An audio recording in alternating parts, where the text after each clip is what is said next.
how much is actually going to my principal? Oof. And they're like, Not much. It's $50. Oh, man. Some people make payments, others just donate to interest.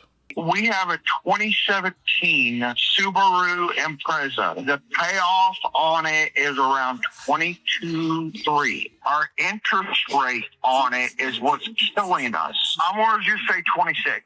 I called the lender up one day and I said, hey, out of my payments, which is $600 a month, how much is actually going to my principal? Oof.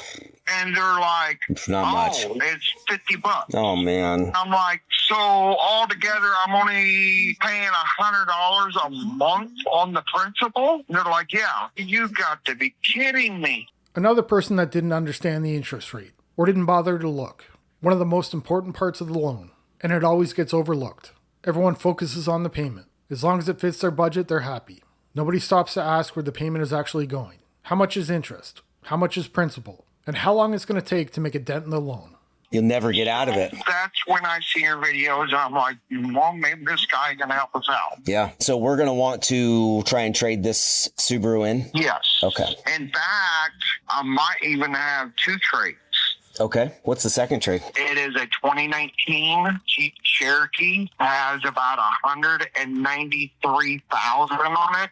We bought it brand spanking new, and I went out and did Uber and Lyft with it. And that's where all the miles got racked up at. Last year, my wife ended up hitting a deer with it. Another bad decision. Uber and Lyft with a brand new car. Take on the payment and start driving it nonstop. I'll just use it to make money. Now you've got gas, maintenance, and a whole lot of wear and tear. The more you drive it, the less it's worth.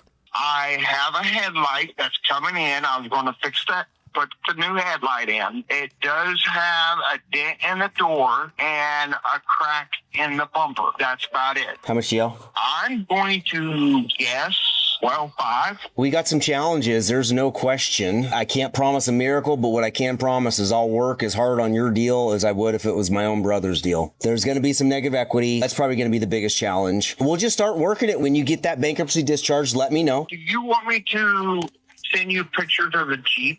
That would be great. Yep. Okay. And I'm still working on trying to get pictures of the inside of the Subaru. Okay. That's perfect. All righty. You take it easy, and then we'll just revisit here in a couple weeks. Appreciate it. There just has to be a bankruptcy in there too, which actually kind of makes sense. It doesn't seem like he's learned anything from it. As soon as he gets discharged, he wants to jump back into another car loan. And now he'll be rolling in a lot of debt from the old cars. So nothing's really changed. Same pattern, just a reset in the middle. Clear everything out, then go right back into it again. So he originally bought a 2018 BMW 5 Series from us. Now on a whim, he decided to buy a 2015 Maserati Ghibli from a bigger dealership, roughly 100,000 miles on it. Now he wants to keep the BMW and get rid of the Maserati. Did they tell you what my payoff was? Right now, the Maserati's payoff is $22,500. So that means you're going to be almost a $9,500 loss. I know you just bought the Maserati literally like 2 days ago, but that's where we're at. Quick question, why did you decide to buy the Maserati? Shares the same engine with like Ferrari. And I was like, whoa, that's pretty cool. And then I looked at the interior. The salesman was also buttering me up and all that. And then I found out what was actually wrong with it. Still took it despite that because I thought it was easy fixes. So how much was the retail on that? Out the door, it was like around 22 something. 2 days and it's going to be almost a $10,000 loss for what sounds like an impulse buy.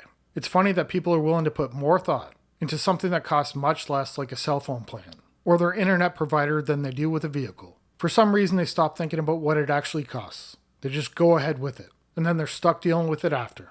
Honestly, figure out how to get out of that Maserati first. You bought it for $22,500. The retail for that car right now is easily $13,500. That's a loss of $9,500, right? Meanwhile, the BMW, you only have $13,500 left on it. Put a little bit more down if you need it. Refinance, and you're good to go. I mean, honestly, your shoes, that's what I would have done. Yeah, it's gonna hurt my wallet, definitely. I really did like the car. The BMW is cool and all. I love it. The Maserati, I thought it'd be like a fun weekend car. And you bought it from a bigger dealership, right? So yeah, I don't think I'm gonna go back with those guys. They were really pressuring me. Really wanted me to sign everything, get me out the door that same day. Totally get it. That's a rough loss. I mean, that's $9,500. That's one of the things I'll never understand. The pressure from a salesman. I've never felt pressure to buy anything just because they're trying to sell it. And they really do try. But it's never influenced my decision. My bad purchases were all on me. If I didn't want it, I didn't buy it. It didn't matter what they said. You bought the car on a whim and it stinks. So here's what I'm going to do. I'm going to go ahead and talk to our service manager, see if we can maybe throw in an extra month of free warranty, just to give you a little bit of peace of mind so you can get everything back together, get your finances in check. Especially with my BMW, I haven't had any issues so far. It definitely would help, to take you with you guys to take a look at it. How's the Maserati been treating you? They were upfront about the transmission. Kind of has some rough shifting about it. But again, I thought it would be an easy fix. Then I went and got quoted for actual prices at another mechanic shop, significantly more. I would have been taking a loss already. And that was from a big dealership. I mean, you'd think they'd fix the transmission before selling you the car. I mean, it wasn't too bad. It was it's still drivable, but it was just a little rough, He just took on more than he can handle, probably with both cars, because they're both expensive to maintain. And if he's already feeling it with the payments, they're probably both out of his budget. Did he really need a weekend car? Probably not. Nobody does. It always seems to be the same thing. Buy it now, worry about it later. So the credit we pulled was a 515, but it says you had a recent repossession. Can you tell me what happened there? I'm not sure what that is. A repossession is essentially when you had a loan with a previous car and the bank picked up the vehicle because you didn't make the payments or, something happened with that. I'm not sure because I took out a loan on the car that I had. Maybe that's what it is, but they said I had till Friday to pay. Did you finance a car before that one? Yeah, I financed the one before, but what happened with that one? I'm late on that payment, but it needs an engine. It's inoperable. I got you. How late are you on that car? A month and a half. My note is 190 something. So I'm like 400 or 3 something behind. Behind on a car payment and car shopping. I get it, she needs a car. But just because the other one is broken doesn't mean you stop paying the loan. I've seen so many clips like this. They buy the car, have a breakdown, and then they just stop paying. That only hurts her. Now she's wrecked her credit and still owes the money anyway. Okay, hold on one second, because what I'm seeing is it's longer than that. It's in repossession status. Even if the car is inoperable, if you have a loan or a lien on it from a bank, you'll still be financially obligated for that loan, right? So when you're looking to get into a new car, that's going to hinder you because right now you are delinquent on that car and the other one. Do you have any money down to get into a car? I do not have any money down, no. Let's see. Are you trying to fix your credit? It says that you're disputing some accounts. Are you doing credit repair? Yes, but that account is being paid right now. So it's showing that it might not show because it went to a different company. Yep. Here's the problem we have, right? You had a loan with them that you were almost a year late on. It's showing 13 payments past 90 days. So that's over a year. You were late on that. Credit repair. I'm always surprised people actually go this route. They know which accounts are legit and which aren't. It's not going to work. Even if something gets removed, it's just going to come right back. She's missed so many payments. Disputing accounts she shouldn't be. And on top of that has no money down. For some reason, now's the time to go buy a car.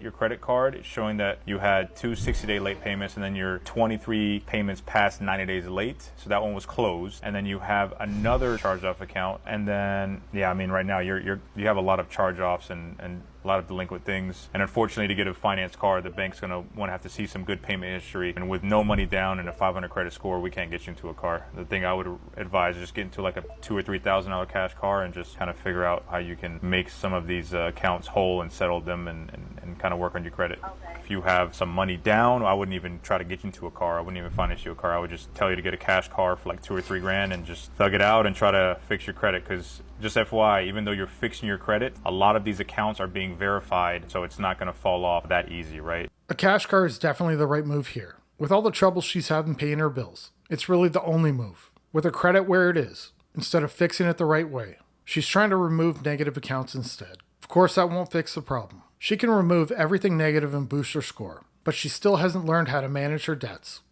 Got that lady here on the 24 Buick Encore. She is adamant at 000 down. So 0 down? She got an app in there? Yeah, it's in there. Okay. All right, Sam. She is a little rough around the edges here. I got a 531 score. 0 down is going to be tough, but I'll submit it over. You sure she don't have no money down? 000. Tax, tag, something. 00.00. Trade in at home, something. 00.00. All right. I'm going to submit it over and see what we got. The good news is this thing, I worked a deal on it the other day, and it has a real strong book.